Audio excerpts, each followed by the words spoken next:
अस्सलामुअलैकुम नाज़रीन, real news में ख़बरनि जो सिलसिलो जारी आहे। मां जे होस्ट मक्सा बलोच। नाज़रीन, मीरपुर साकरो रिपोर्ट बुहारा में गुज़िरियल 4 ॾींहनि खां मुसलसल बारिश जो सिलसिलो वक़्फ़े सां जारी आहे, जंहिं ते प्रेस क्लब बुहारा जे सदर उब्दिल अज़ीज़ सुमरो जनरल सेक्रेटरी जावेद हुसैन पली जो शहर जो दौरो कयो ऐं ज़िम्मेवार क़यादत सां राब्तो कयो।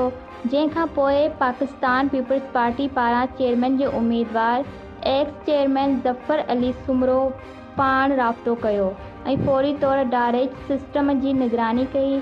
शहर मां बरसात जे पाणी जी निकाली कराए यकीन कराईंदे चयो त इंशाअल्लाह पीपी ज़िले ठटे जी क़यादत सां अवामी भलाई लाइ हर वक़्तु हाज़िर आहियूं।